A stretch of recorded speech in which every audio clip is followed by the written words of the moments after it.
I'm joined now by Atiba Madyun. He's the president of Party Politics US. That's an online platform that encourages engagement across party lines. It seems like you're encouraging, some are discouraging.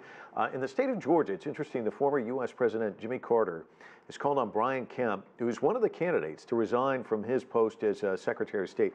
This is what he wrote. In Georgia's upcoming gubernatorial election, popular confidence is threatened not only by the undeniable racial discrimination of the past and the serious questions that the federal courts have raised about the security of Georgia's voting machines, but also because you are now overseeing the election in which you are a candidate.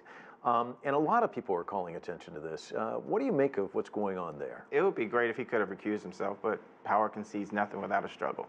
And right now you see Republicans, there's been a lack of voting or smaller numbers of voters across the board for a number of years. If you look at 2010 in the midterm elections, 42% of the electorate came out. You look at 2014, 37% of the electorate came out. And the reason why those numbers are important is if you look at the state legislatures, if you look at the governor's mansions, Republicans were able to get into those seats because young people weren't voting, because there were seniors that weren't voting, there were just people who were just apathetic. I think and feel, and it's interesting when you look at and we talk to voters, people got very comfortable during the last presidential administration. Now, if you look at historically, these numbers, whether I mentioned 2010 and 2014, they kind of are about average. It's about 40% of people that vote during midterm elections. But what we see right now is a groundswell of energy, and I think we see it coming from both sides. And what's going to be interesting to see is with Georgia, with what we're hearing that there may be voter suppression, what we hear about the Secretary of State actually being involved in purging, or his office being involved in purging, I think some hundreds of thousands of voters from those roles. The question is now going to be on Election Day with the results, how that's going to impact the election. And do you think that forces more people in Georgia, they get kind of up in arms and they go out and vote as a result? I mean, we're seeing dramatic numbers. I mean, some people even predicting we may see 50% voting in a midterm, which is really remarkable. It would be great to see it over 50%. We keep saying to people, vote in numbers that are too large to manipulate the outcome.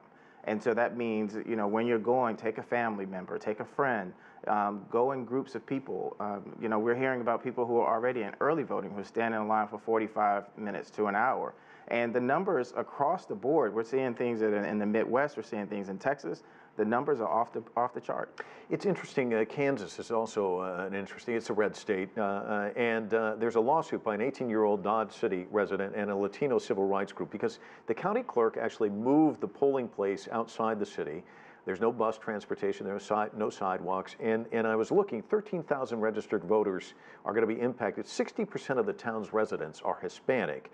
And of course, the county clerk, Republican, a lot of people seeing this as an effort to disenfranchise. That suit's still up in the air, and of course, the clock's ticking. But give me your sense on what's going on there. So we've got 7 days before the election.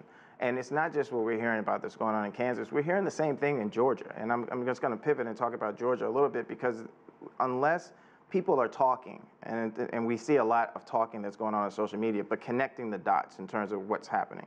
So if you go to Georgia, for instance, there was a busload of African-American seniors who were going to vote, early vote. The bus was stopped and they were told they couldn't go and vote, that it was illegal to have this mass assembly of people, of taking people to go and vote.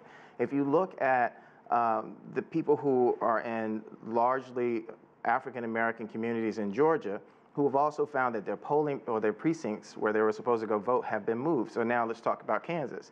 It's a Hispanic community. There's a lot of the similar things that we're seeing, especially in areas where the people who are running, you mentioned Kansas being a red state or a Republican state, that people are trying to hold on to that power structure, and they don't want to lose it, and they feel, at least it appears, that they feel that if there's a large number of young people that vote, they're going to vote Democrat.